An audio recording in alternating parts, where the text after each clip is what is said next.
If I asked you to name the very first murder in human history, you would probably picture Cain and Abel, the two brothers in the Bible, where one kills the other in a field. It is a great story, but the real first killing is far older and far stranger.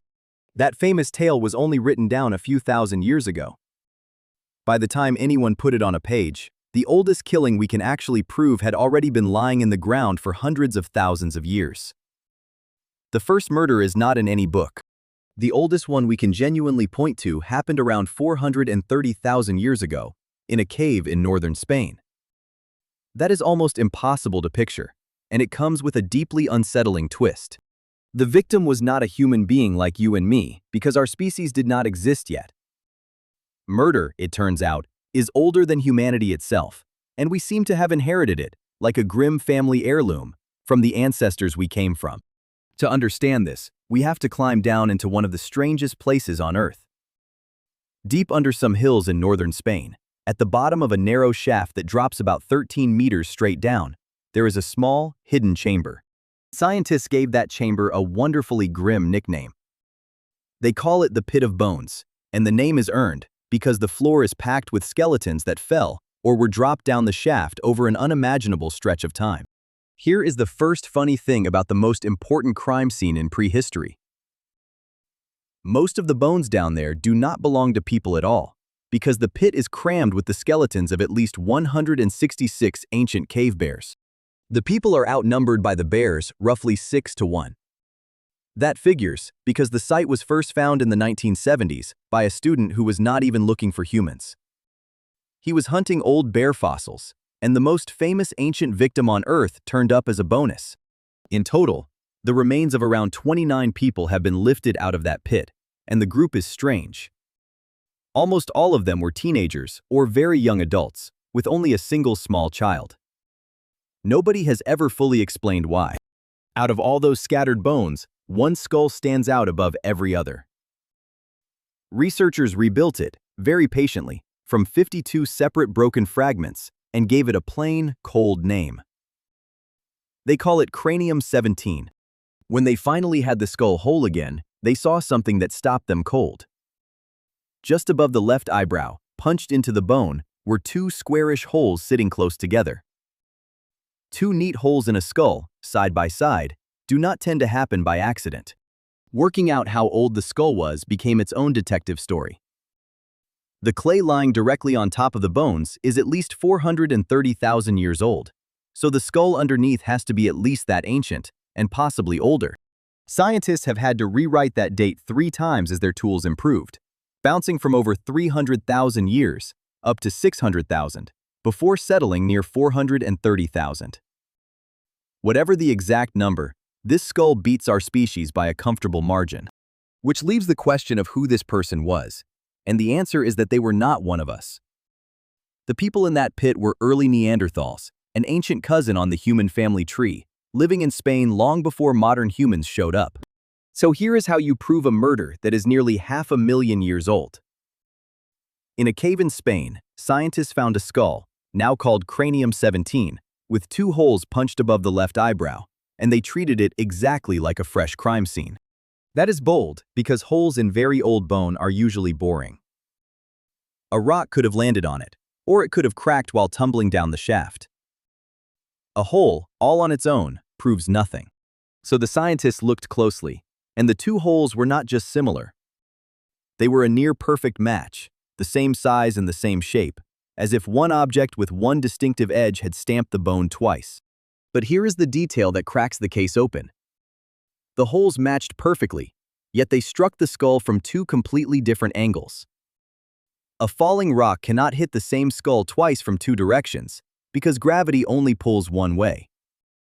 The only thing that hits like that is a hand, swinging the same weapon down twice. The scientists themselves were incredibly careful with their words. In their paper, they never once used the word murder, and never used the word weapon, because they could not find one. They just called it the oldest clear case of one person deliberately trying to kill another, and they were more careful than every blog that copied them. And the same method has cleared other ancient cases.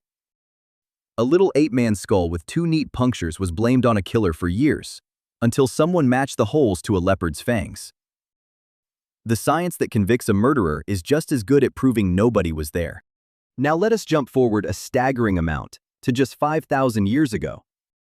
A man is walking high in the snowy Alps when someone shoots him in the back with an arrow, and his frozen body becomes the ancient world's most famous murder victim.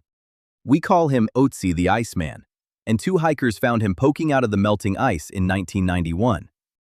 Everyone assumed he was a climber who had died recently, but he had been frozen there for over 5,000 years.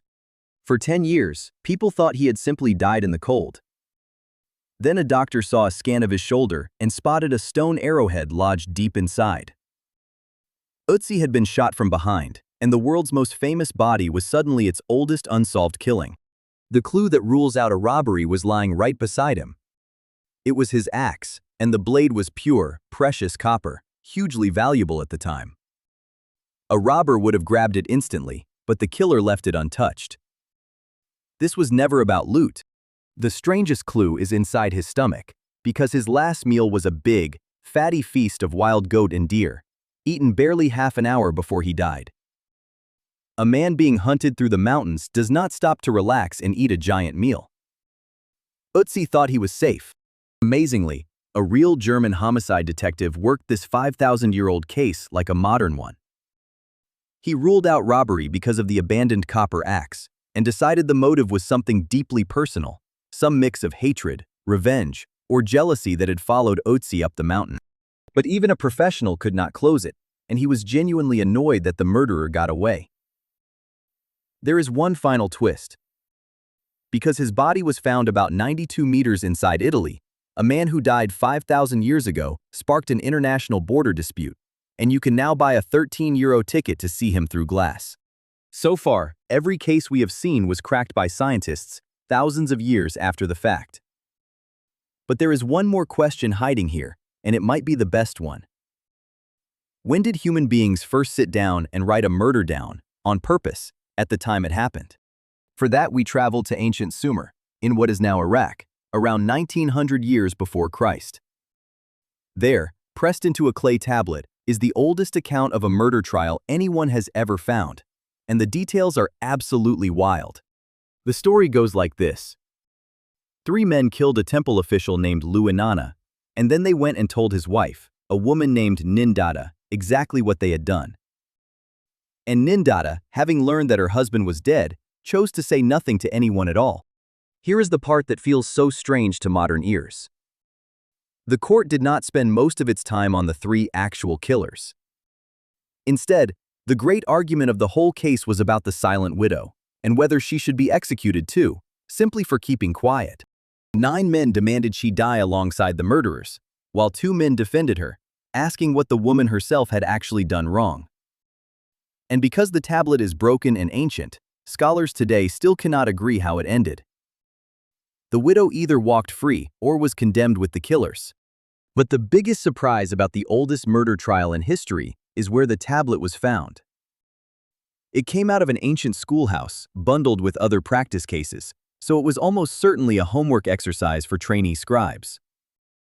The most famous trial in the ancient world may have been a Bronze Age pop quiz. Which brings us to the final piece of this story, and in a way, the most important. If murder is older than our whole species, then when did we finally decide to make a proper rule against it? We have actually found the oldest written law code in the world, and it comes from Sumer, from around 4,100 years ago. It is called the Code of Ur-nammu, and what it chooses to talk about first tells you everything about us. Because after a short introduction, the very first law on the list is about killing. It reads, quite simply, that if a man commits a homicide, then that man must be put to death. Out of every rule they could have written first, humanity led with, please stop murdering each other. The code gets even better as you read on, because it puts a precise price on the human body, part by part, paid in silver. Knock out somebody's eye, and you owed them half a unit of silver. There was a set fee for a broken nose, a lost tooth, and a foot. But notice the one thing on that whole price list with no number beside it. You could pay a fine for an eye, or a tooth, or a foot, but you could never simply buy your way out of taking a whole life. That was the one thing they would not put a price on. And if you assume things only got gentler from there, you would be wrong. About 300 years later, the far more famous Code of Hammurabi went the other way and brought in the brutal rule of an eye for an eye and a tooth for a tooth. Progress does not march in a straight line. In fact, if you follow the numbers across all of human history, something shocking appears. The rate at which people killed each other did not simply fall over time. It climbed, peaking in the violent centuries of the Middle Ages, then dropped like a stone, falling below even our distant Stone Age ancestors. The strange truth is that you are living in the single least murderous chapter of the entire human story.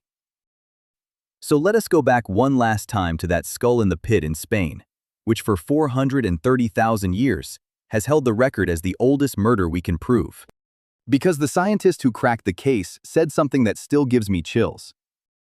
She pointed out that this is almost certainly not the first time it ever happened, only the first time we can be sure. Which means every killer before this one, for hundreds of thousands of years, got away with it completely. So the first murder in history is not Cain and Abel, and it is not really cranium-17 either. It is just the first one we ever managed to catch. The good news is that your odds have never been better than they are today, so please try not to push your luck. If you enjoyed this, go ahead and subscribe, because we have more cold cases than the last 400,000 years can hold.